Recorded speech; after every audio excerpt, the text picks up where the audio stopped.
सुप्रभात बच्चों। आज हम हिंदी निहारिका पाठ्य पुस्तक से पाठ 10 शीर्षक है यादों का झरोखा पंडित जवाहरलाल नेहरू पाठ का अध्ययन करेंगे। तो सबसे पहले हम इस पाठ के शब्दों के अर्थ को समझते हैं। स्मृति, स्मृति का अर्थ होता है याद।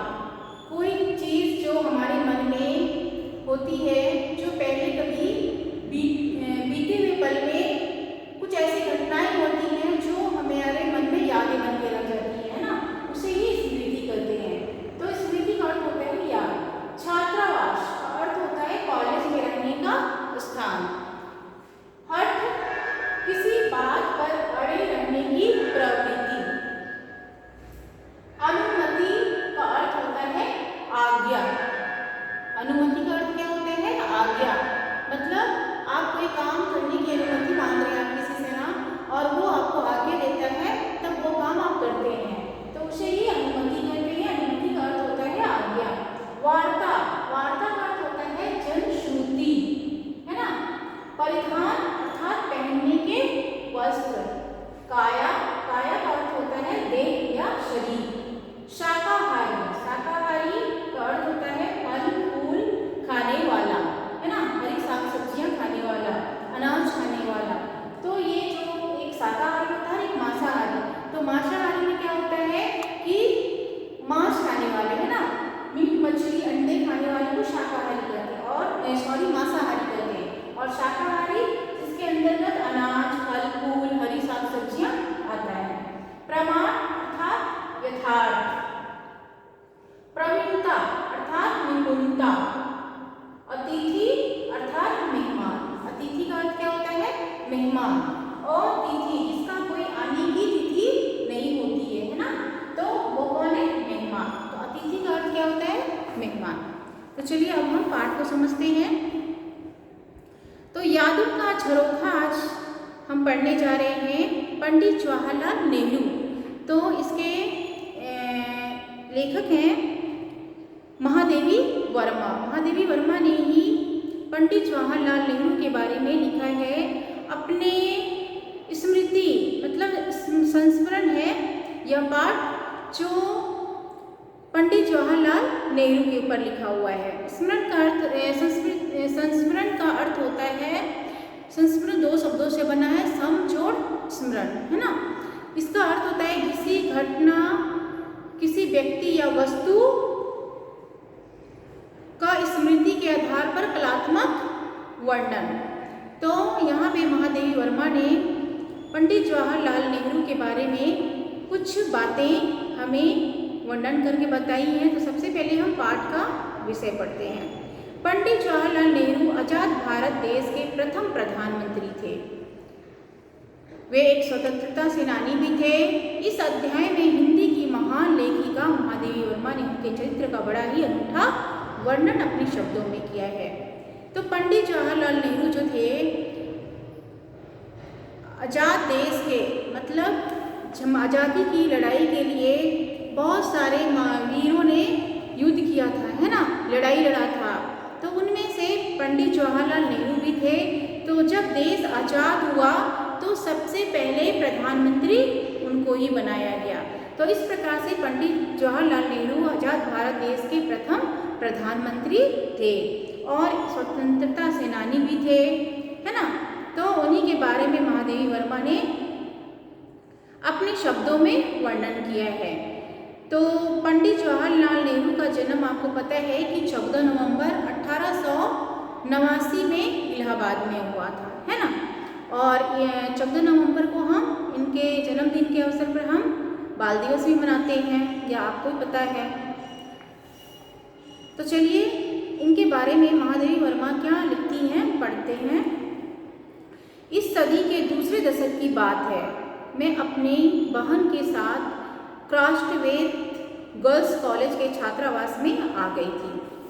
तो यह दूसरे दशक की बात है, इस सदी की दूसरे दशक की बात है। यहाँ महादेवी वर्मा कह रही हैं कि उनकी जो बहन है वह क्राफ्टवेयर गर्ल्स कॉलेज में पढ़ती थी ना उसकी बहन, तो उसके साथ में छात्रावास में जहाँ पे लड़कियों के रुकने के लिए, विद्यार्थियों को रुकने के लिए जो वो आवास होता है स्कूल या कॉलेज के अंदर, उसे ही छात्रावास कहते हैं ना। तो वहाँ पे वह भी रहने लगी थी। तत्कालीन आचार्य कुमारी तुलास्कर ही हमारी स्थानीय अभिभाविका थी। तो उनकी जो आचार्य थी, जो टीचर थी, उनका क्या नाम था? तुलास्कर, है ना, कुमारी तुलास्कर। वही उनकी स्थानीय अभिभाविका थी, देखभाल उनके ही अंदर होता था। तो वे स्वतंत्रता संग्राम की गतिविधियों से जुड़ी थी और विशेष अवसरों पर आनंद भवन भी जाती थी। कौन स्वतंत्रता संग्राम की गतिविधियों से जुड़ी हुई थी? आचार्य कुमारी तुलास्कर। और इस कारण से वे आनंद भवन आना जाना किया करती थी। मैंने उनके साथ जाने का हट किया, किंतु वे मुझे तभी साथ ले जाने के लिए तैयार हुई जब पिताजी की अनुमति मिल गई। मैं पहले पहल आनंद भवन कब गई यह तो मुझे याद नहीं है, किंतु वहाँ की अनेक घटनाएं मेरी स्मृति में अंकित है। उन्हीं में भाई जवाहरलाल के प्रथम दर्शन भी हैं। तो यहाँ पे लेखिका कह रही है महादेवी वर्मा कि वो जो उनकी आचार्य थी कुमारी तुलास्कर, उनसे उन्होंने हट किया, मतलब जिद किया कहाँ जाने के लिए? आनंद भवन जाने के लिए। लेकिन वो जाने के लिए मना कर रही थी और जब उनके पिताजी की अनुमति मिली तब उनको वो लेकर जाना चाहती थी। तो इस प्रकार से वह अनुमति मिल गई और वहाँ पे वे चली गई। लेकिन आनंद भवन वह पहली बार कब गई यह लेखिका को मालूम नहीं है, लेकिन एक स्मृति, एक याद है जब वह पंडित जवाहरलाल नेहरू को पहली बार देखी थी, है ना। एक दिन जैसे ही मैं क्लास से बाहर आई, आचार्य जी को तांगे में बैठने के लिए तैयार पाया। तब छात्रावास जाकर पुस्तकें रखने और कपड़े बदलने का समय भी नहीं था, अतः उनके साथ आनंद भवन जाने की उत्सुकता में बस्ता लिए स्कूल के कपड़े में ही तांगे में जा बैठे।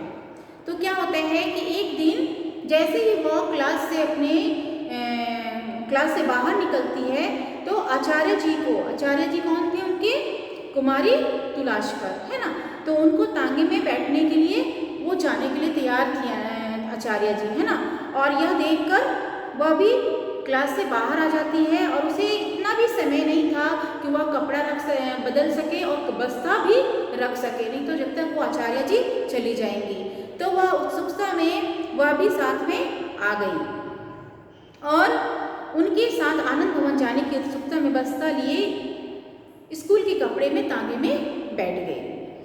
आगे है, वहाँ कई लोग थे। आचार्य जी उन बड़े आदमियों से क्या क्या बातें करती रहीं यह तो ज्ञात नहीं, क्योंकि उस समय में वार्ता से अधिक वहाँ के दृश्य की ओर आकर्षित थे।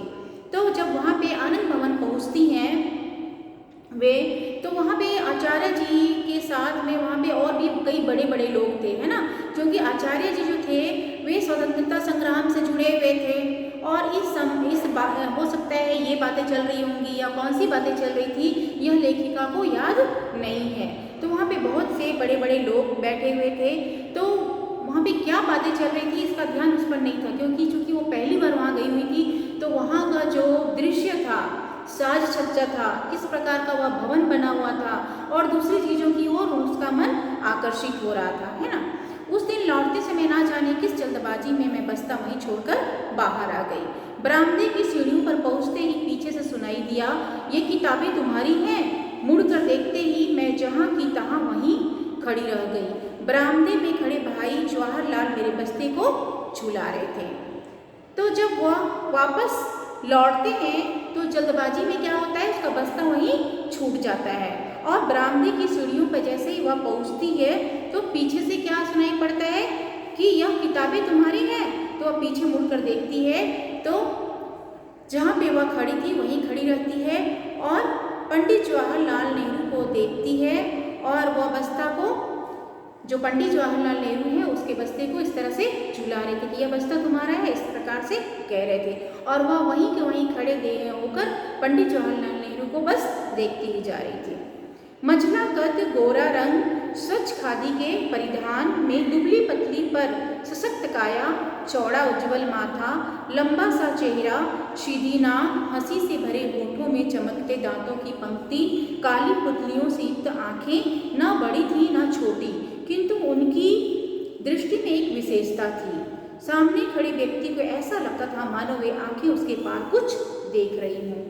तो जब इस प्रकार से आवाज़ आती है और वो पीछे मुड़कर देखती है तो पंडित जवाहरलाल नेहरू उनका बस्ता को हिला रहे हैं ना, और वो पंडित जी को किस रूप में देख रही है कि उनका मझला कद है, गोरे रंग के हैं और कैसे परिधान पहने हुए हैं, परिधान मतलब कपड़े है ना, कैसे पहने, स्वच्छ खादी के वस्त्र पहने हुए हैं, दुबले पतले हैं लेकिन सशक्त काया है, चौड़ा उज्ज्वल माथा है और लंबा सा चेहरा है और उनकी नाक सीधी है और होंठों पे क्या है, हंसी है और उनके दांत दिखाई पड़ रहे हैं जो चमकते हुए मालूम पड़ रहे हैं ना, और उनकी आंखें जो हैं काली पुतलियों से युक्त आंखें बड़ी थी है ना, और बड़ी भी नहीं थी और छोटी भी नहीं थी, किंतु उनकी दृष्टि में क्या विशेषता थी, मानो वह आपको देख तो रहा है लेकिन आप क्या सोच रहे हैं इसको भी पढ़ रहा है ना।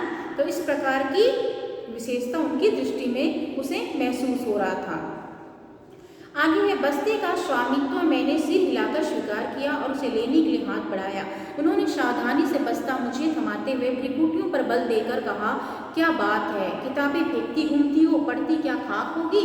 और इस प्रकार से जब वह बस्ता कि हाँ मेरा ही है और सर को हिलाती है कि हाँ यह बस्ता मेरा है और उसे लेने के लिए हाथ बढ़ाती है और वह बस्ता लेती है और पंडित जवाहरलाल नेहरू कहते हैं कि क्या तुम खाक पढ़ती होंगी, किताबें इस तरह से फेंकती हो। तो आगे, भाई जवाहरलाल जी के मुख से क्या बात है, मैंने अनेक बार अनेक अवसरों पर सुना है और बार बार उस वाक्य पर हंसी ही आई है। मोटर दुर्घटना में मेरे पैरों की हड्डी टूट जाने पर भी उन्होंने कहा, क्या बात है, तुमने पैर ही तुड़वा लिया। मेरे कई महीनों तो अस्त व्यस्त रहने पर भी टिप्पणी थी। तो इस प्रकार से पंडित जवाहरलाल नेहरू जो थे उन्हें वो क्या कहती थी, भाई जवाहरलाल जी है ना। तो वह आनंद भवन कई बार जा चुकी थी, तो उनके मुख से, पंडित जवाहरलाल नेहरू के मुख से कई बार उन्होंने कि कौन सी शब्द सुना था, कौन सा शब्द, कि क्या बात है। तो इस प्रकार से जब महादेवी वर्मा का पैर एक कोई मोटर दुर्घटना में उनकी पैरों की हड्डी टूट गई थी तो भी पंडित जवाहरलाल नेहरू क्या कहते हैं कि क्या बात है, तुमने पैर ही तुड़वा लिए। और यह सोचकर यह जो बात है को याद कर करके उन्हें हंसी आती थी। और इस प्रकार से हमेशा इस शब्द से उनके ऊपर में टिप्पणी होती थी। क्या बात है, तुम अक्सर बीमार हो जाती हो, पर पहले भेंट के दिन उनकी डांट में बड़े की छोटे के प्रति जो आत्मीयता थी उसने मुझे रुला दिया। 7वीं क्लास के बच्चों में जितना कम ज्ञान होता है उतनी भावुकता अधिक होती है। किसी छोटी लड़की को रुला दिया है, यह विचार ही उनके पश्चाताप के लिए पर्याप्त था। अतः मेरे कंधे थपथपाते हुए और किताबें सावधानी से रखने का उपदेश देते हुए वे मुझे तांगे तक पहुँचाने आए। तो जब यह लेखिका उस वक्त कितने वर्ष की थी, 7 वर्ष की थी है ना। और जब बस्ता वो दे रहे थे तो वो जब इस प्रकार से डांटते हुए कहते हैं कि तुम बस्ता इस तरह फेंकती हो तो क्या खाक पड़ती होगी, तो लेखिका को थोड़ी मतलब वह रोने भी लग जाती हैं। तो यह देखकर पंडित जवाहरलाल नेहरू को अच्छा नहीं लगता है और वो पश्चाताप करते हैं और उनके कंधे को थपथपाते हैं है ना, और तांगे तक पहुंचाने के लिए आते हैं। आगे है, मैंने उन्हें अनेक बार देखा, मालाओं से लदे पदे भाषण देते, जेल जाते, घर में बड़ी मधुर आत्मीयता से कमला भाभी से बातें करते, छोटी सी इंदिरा जी पर प्यार से हाथ फेरते, संपूर्ण आत्मसमर्पण के साथ बापू के चरणों में बैठते। स्वतंत्रता संग्राम के सैनिक और सेनापति के रूप में भी उनका संपर्क सुलभ रहा और प्रयाग महिला विद्यापीठ के प्रथम कुलपति के रूप में भी किसी भी स्थिति में उनके मानवीय रूप में कोई अंतर नहीं मिला। तो जब लेखिका कह रही है कि मैंने उन्हें अनेक बार देखा है मालाओं से लदे हुए है ना, और जब भाषण देते हुए, जेल जाते हुए और घर में बड़ी मधुर आत्मीयता से, मतलब जब वो घर में होते थे तो उनकी जो पत्नी थी कमला, तो उनको तो वे लेखिका उनको कमला भाभी कह रही है ना। और इंदिरा उस समय छोटी थी, तो अपनी पत्नी से बड़े प्रेम से बातें करते थे और इंदिरा के सर पर हाथ फेरते हुए और बापू के चरणों में बड़ी ही आत्मीयता से बैठते थे। तो इस प्रकार से कई बार उनको इस प्रकार से अलग अलग रूपों में वो उनको देखती थी। और स्वतंत्रता संग्राम के सैनिक और सेनापति के रूप में भी उनका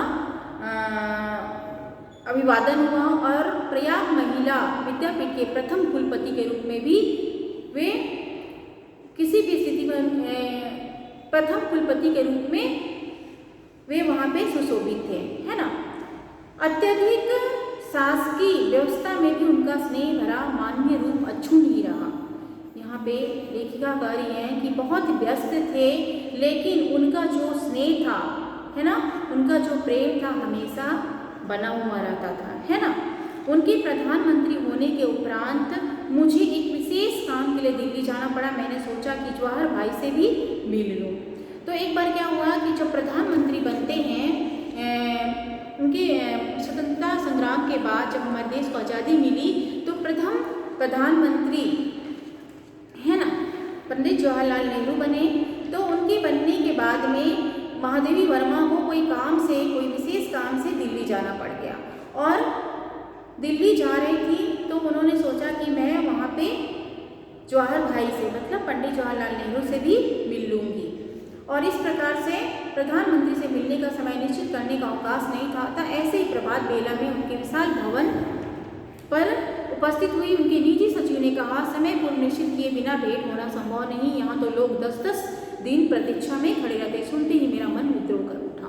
और इस प्रकार से जब वह दिल्ली कोई काम से गई थी, तो वहाँ पे पंडित जवाहरलाल नेहरू से मिलने की इच्छा हुई और वह मिलने चली जाती हैं। उनके पास इतना भी टाइम नहीं था कि वह मिलने का समय निश्चित कर पाए।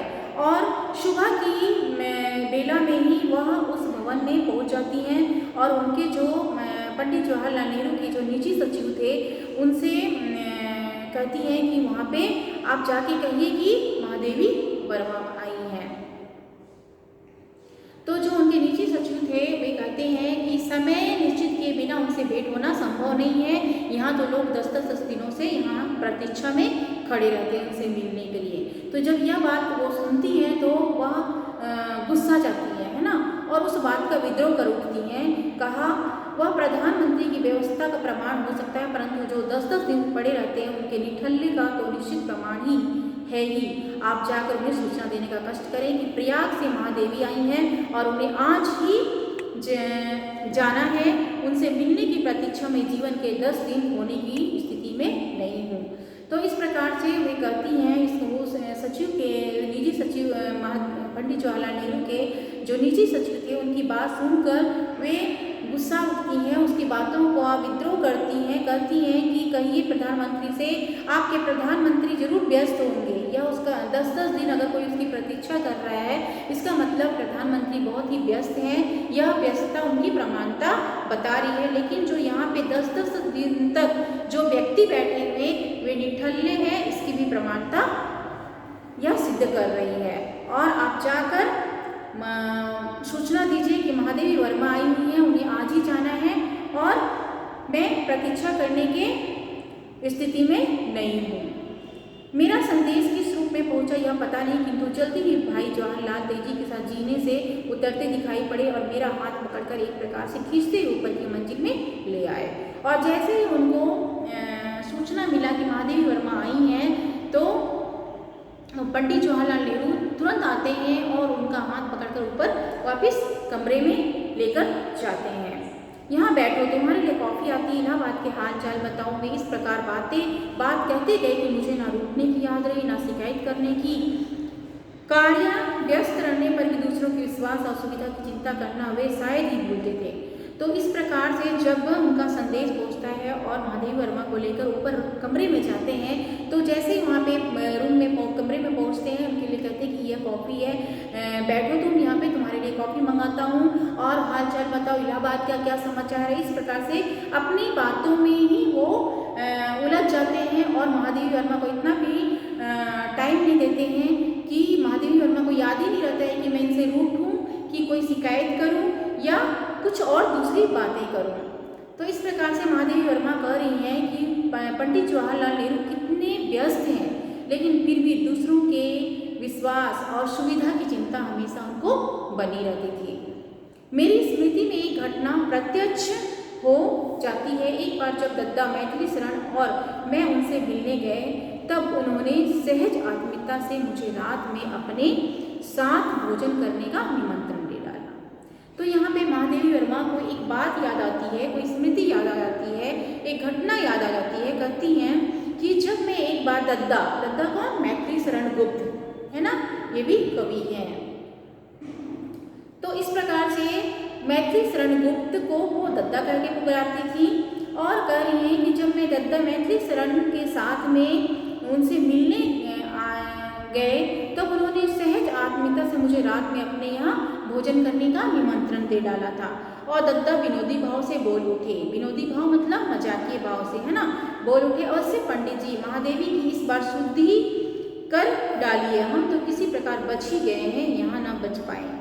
तो इस प्रकार से वो मजाक करते हुए कहते हैं कि पंडित जी आप महादेवी वर्मा का शुद्धि कर दीजिए। कहने का मतलब है महादेवी वर्मा जो थी वो शाकाहारी थी, है ना, और पंडित जवाहरलाल नेहरू मांसाहारी थे। तो इस प्रकार से उनको भी मांसाहारी भोजन ना मिल जाए, इस प्रकार से वो यहाँ पे हंसी मजाक कर रहे हैं। तो आगे है, तब उन्हें स्मरण आया कि मैं तो दद्दा के समान शाकाहारी हूँ। उन्होंने पूछा, क्या तुम अब तक घास पात ही खाती हो? प्रश्न के उत्तर में दद्दा ने विनोद कहा, आप सबने हमारे लिए और छोड़ा भी क्या है? तो इस प्रकार से जब उनको कहते हैं कि ये महादेवी की इस बार शुद्धि कर डालिए, यहाँ पे मतलब उनको भी मांस मछली खिला डालिए, है ना, ये कह रहे हैं। लेकिन उनको याद आ जाता है कि इस प्रकार से महादेवी वर्मा तो शाकाहारी है, वो तो मीट मछली नहीं खाती हैं। उन्होंने पूछा, क्या तुम अब तक घास पात खाती हो? मजाक कर रहे हैं ना। तो उनके प्रश्न को सुनकर जो दद्दा मैथिली शरण गुप्त जी हैं, वे कहते हैं, मजाकी भाव से कहते हैं कि आप सबने हमारे लिए छोड़ा ही क्या है। इस विनोद के बीच भी वे इंदिरा जी को बुलाकर अलग से शुद्ध शाकाहारी भोजन बनवाने की व्यवस्था करने का निर्देश देना नहीं भूलते हैं। इस तरह का आपस में बातें हो रही है, मजाक हो रहा है, लेकिन वो यह बात नहीं भूल रहे हैं कि शाकाहारी भोजन बनवाने के लिए बोलना भी है। और इंदिरा जी को बुलाते हैं, आवाज़ देते हैं और कहते हैं कि शुद्ध शाकाहारी भोजन बनाने के लिए व्यवस्था करवाने के लिए बोलो। तो इस प्रकार से रात में देखा, कांटे छुरी तथा मांस के अनेक खाद्य पदार्थों से सजी लंबी मेज के एक ओर मेरे लिए कड़ी, चावल, साग, दही आदि के कटोरियों से भरी चमचमाती थाली रखी हुई थी। उन्होंने जिस प्रकार मेरी इच्छा का ध्यान रखा था, उसी प्रकार से वे मेज के शिष्टाचार की ओर भी सतर्क थे। तो यहाँ पे जब उन्हें इंदिरा जी को निर्देश देते हैं कि महादेवी वर्मा और मैथिली शरण गुप्त जी के लिए शुद्ध शाकाहारी भोजन बनाने का निर्देश देने के लिए, तो शुद्ध शाकाहारी भोजन बनता है। और जब रात में खाने के लिए बैठते हैं तो वहाँ भी देखिए अपने शिष्टाचार को नहीं भूल रहे हैं। किस प्रकार से कि रात में उन्होंने देखा कि कांटे, छुरी तथा मांस के अनेक खाद्य पदार्थ वो लंबी मेज पर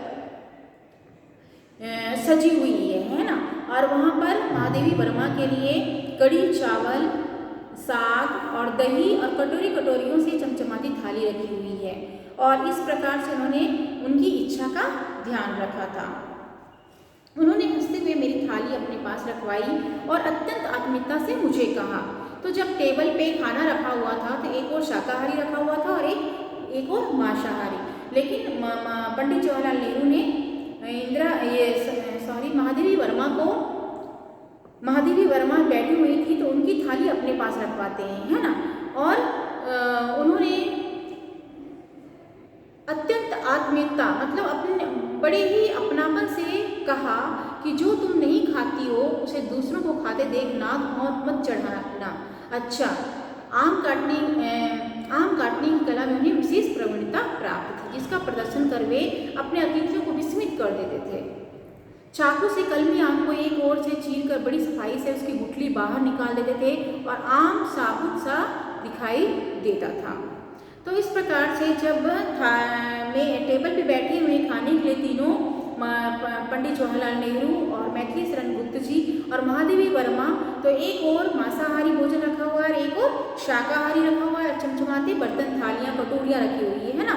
तो पंडित जवाहरलाल नेहरू अपने महादेवी वर्मा का थाली अपने बगल में रखवाते हैं और कहते हैं कि दूसरों को जो तुम्हें पसंद नहीं है वह दूसरों को खाते देखकर अपनी नाक भाव मत चढ़ा लेना, मजाक भाव से कहते हैं, है ना। और तो इस प्रकार से उसे अपनापन देते हुए यह बात कहते हैं। और यहाँ पे आगे महादेवी वर्मा कह रही हैं कि ये तो उनके अपनापन दिख रहा था कि वो दूसरों को भी किस प्रकार से अपनापन महसूस करवाते हैं, सबका किस प्रकार से ध्यान रखते हैं, है ना। तो यहाँ पे आगे बता रही हैं कि वे आम काटने की कला में भी बड़े प्रवीण थे, जिसका प्रदर्शन किस प्रकार से वे करते थे कि एक आम को वो इस प्रकार से काटते थे कि अंदर की पूरी गुठली निकाल देते थे और आम पूरा ऐसे साबुत का साबुत दिखाई पड़ता था। व्यक्तिगत संबंधों की स्वीकृति और निर्वाह में उनके साथ तुलना में ठहरने वाले व्यक्ति बहुत ही कम हैं। तो इस प्रकार से महादेवी वर्मा कहती हैं कि व्यक्तिगत संबंधों की स्वीकृति और उनके साथ निर्वाह करना, है ना, और ये तुलना में ठहरने वाले व्यक्ति जो है बहुत ही कम है। तो इस प्रकार से यहाँ पे महादेवी वर्मा पंडित जवाहरलाल नेहरू की स्मृति को अपने शब्दों में बड़े ही अनूठे रूप में वर्णन करते हुए इस प्रकार से उनकी बड़ाई करते हुए उनके जो प्रेम व्यवहार, उनके दूसरों के प्रति जो समझने की भावना थी, यह सब उन्होंने एक बहुत ही अनूठे